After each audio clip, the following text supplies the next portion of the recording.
feel like grabbing my guitar. Good morning.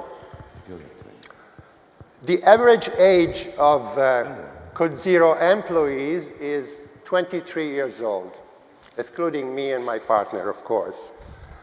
The typical morning at Code Zero is my partner and I getting in 1 hour early, everybody below 30 years old getting in 1 hour to 2 hours late. What happens next? They come into our office and they tell us some unbelievable stories on why they were late. My girlfriend was mad at me. I had to lock myself into the bathroom. I was naked. I tried to get out in the fire escape. It wasn't a good idea. I had to wait for my girlfriend to go to work before I could come to work. Great. Next. So we hear some incredible stories. And as Code Zero gets older, these kids come in, and every day they have to tell a better story. What makes a good story? A good story has to have a good angle. I've heard this all my life, from editor-in-chief of magazines to film producers. A bad story will not sell, and nobody will listen to it. Now, today we tell stories online.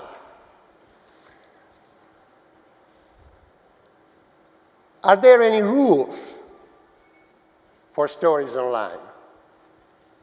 There are no rules. And that's the beauty of the internet.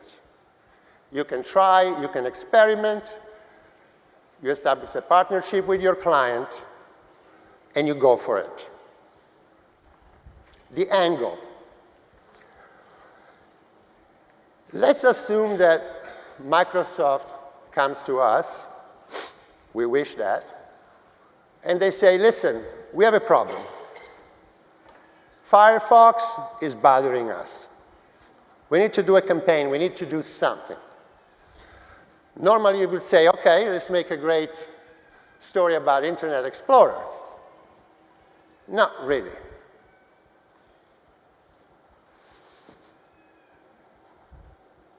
There should be a video. Oops, sorry.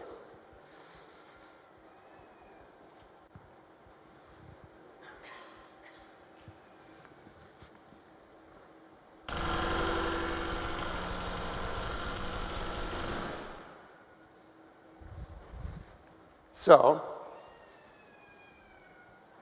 we killed Firefox. Do you think this is extreme? Look at these images.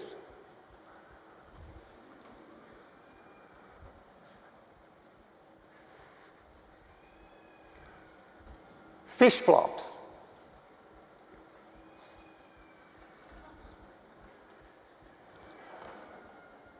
These images are users generated. We collect them every day. Why? Because we are stunned by the smartness and the creativity of users. The web has created a platform where everybody can be creative. There is no censorship, really. You can upload anything you like. So we have to challenge this. We have to challenge these images. So a bank comes to me and says, listen, I want to advertise my free checking account. Wow, everybody has a free checking account. So what would we do?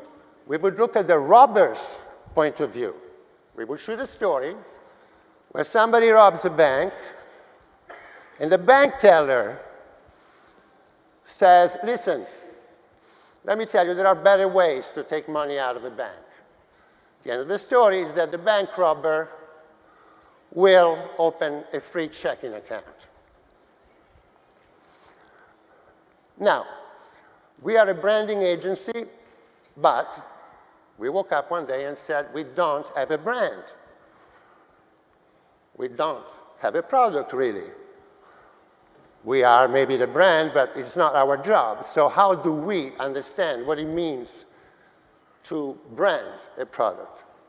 So we created our own brand, a couple of those. One is online right now, citizenbrooklyn.com. What is citizenbrooklyn.com? It's a container of creativity of young artists coming out of Brooklyn. It's an e-magazine. Every story you see, it's written by a young person who's very talented and who has a story to tell. This is our latest cover. You can go online. This is live for the past 6 months. An example of branding on Citizen Brooklyn, Vital Force, a new juice on the block. A writer, a young writer, tells a story, writes a story about meeting a dodgy person in the middle of the night, being very scared, and then finding out that the person just wants him to try Vital Force. Danger. It works. Another story, the romantic runner. What is the romantic runner? The romantic runner is an interesting experiment. It's a fusion of Instagram, Twitter, and music. You run, you put your headphones on, you listen to your music, you have thoughts, you see images. It's a journey. Therefore, a journey is a story. But look, there is a store, there are some beer bottles on the back of a truck. There's another store. This is very interesting. Tomorrow we'll get a celebrity, we'll have a celebrity going for a run, and she will end up in a store somewhere. That's kind of viral branding. Let me talk to you about dogs. Peter started with dogs. Dog Zone New York. This is another project, not online yet. It launches in January. What is Dog Zone New York? Dog Zone New York is a reference website. It's a Yelp-style website with everything dogs in New York, webcams of dog runs, veterinarians with comments like in Yelp, and a Facebook for dog owners. What is that really? That's a dating kind of Facebook. You have a pretty dog, you meet somebody else with a pretty dog, the rest is history. But this is boring, a reference website. Remember Andy? We need a hero. We always need a hero. My dog. My dog on Facebook. My dog as a superhero. We built a website for my dog, which is directly connected to Dog Zone. Why? Because Dog Zero, the hero, will drive traffic to Dog Zone. This is for children. They can play games, etc., etc. A hero needs weapons. Poo bombs. We make a cartoon.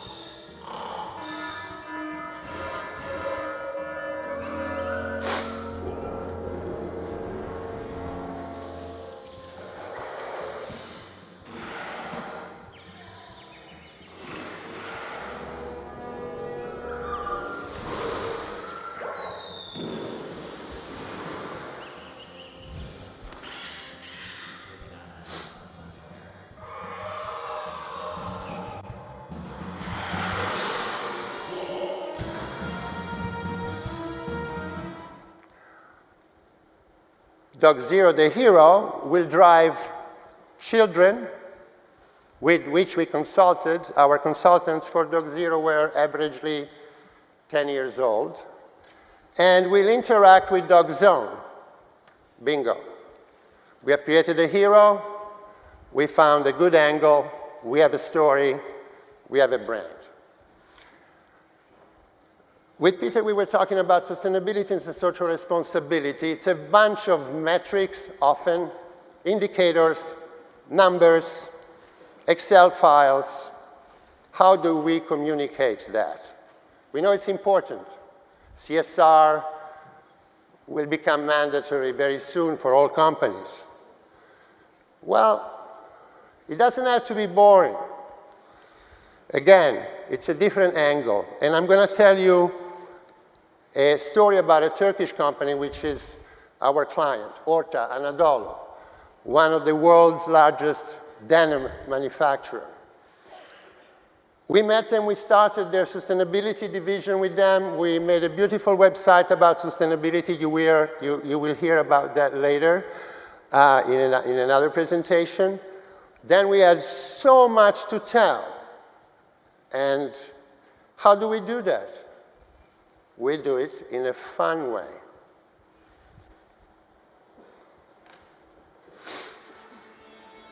We wake up every day with one thing in mind: make this planet a better place. We work hard at improving our factories. We have decreased our use of water. Our chemical waste is reduced to a minimum. We use electricity more efficiently. We constantly improve the working conditions of our people. We run social initiatives with local NGOs around the world. UNICEF helped us find a small NGO in a Lebanese village that manufactures clothing to support their literacy program. We've improved their facility and trained them to make school uniforms for children in need. 20 new jobs, 80 children in the program, thousands of uniforms delivered, many more on the way. We collaborate with traditional hand weavers in Buldan, Turkey. We offer weavers more looms and better salaries in exchange for their skills and an inside look into their ancient weaving tradition. Even though many individuals and companies like us have embraced the responsible use of water, pollution and poor management are still big problems. We started our Protect Water project to try to raise awareness about these issues. We've enlisted the help of our lineage, world record-holding freediver Shayda Erkuman, to protect the oceans she holds so dear. We have joined the Better Cotton Initiative, and together with farmers, we have decreased the impact of cotton picking.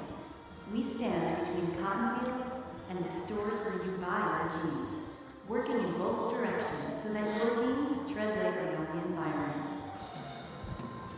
With our online community at orderblue.org, we invent new ways to recycle, reuse, and upcycle denim and jeans.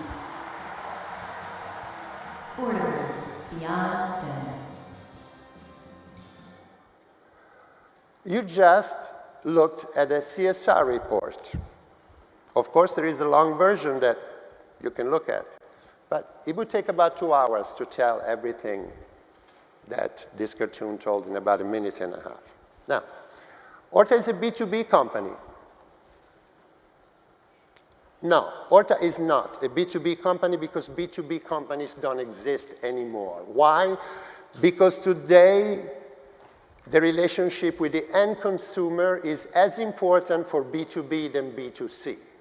So we work with companies, if they're B2B, we consider them B2C. Why? Because if Levi's goes to Orta and says, show me your denim collection, if the denim collection is not plugged in into the fashion trends of that season, Levi's will be disappointed. So Orta needs to collect consumer data. Young people wearing jeans, they're very important to them.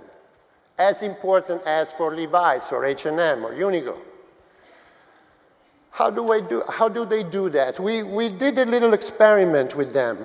There is a great organization in America, in the US, called Covenant House. They take care of runaway teenagers. They shelter them, they feed them, they get them off the street, they send them back to school, they teach them a craft or a job. It's really a very serious organization.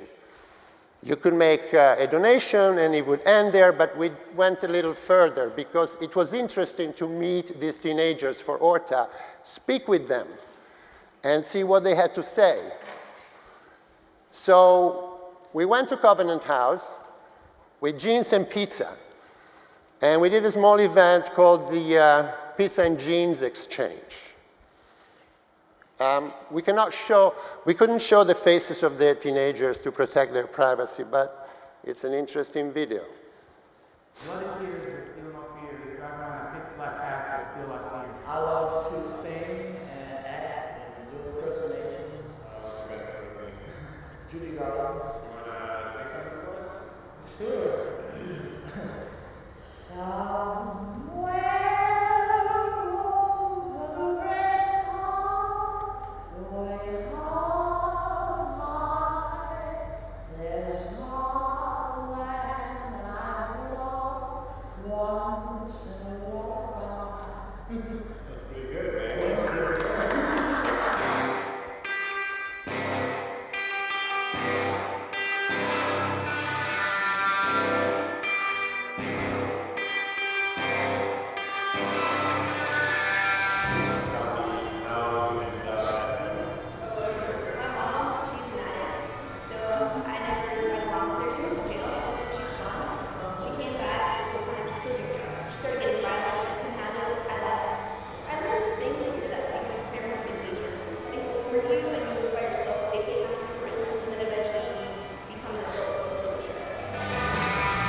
My time is up. So very quickly, the future. We're looking into, of course, extreme technologies, wearable technology, nanotechnology applied to textiles. We met a person that has the capability of stitching into a pair of jeans the same technology you have in your iPhone. So be aware, Facebook and Twitter are coming into your pants very soon. It's true. But we are also looking, and this we find more interesting, at rejection. We see young people gathering in bars and reading poetries. We see young people sending real letters to each other. We see young people actually reading real books, sitting in parks. It's a sign that we're watching very closely because it could be the beginning of the next big thing. This I shot recently in Korea. I think what he wants to tell you is that inside this phone you can put your bank account details and all your documents and all your life. The way I look at it, is, again, is a different angle. I think paper and pen are about to explode out of this iPhone. So be aware, the pen and the pencil may be the next revolution. Thank you.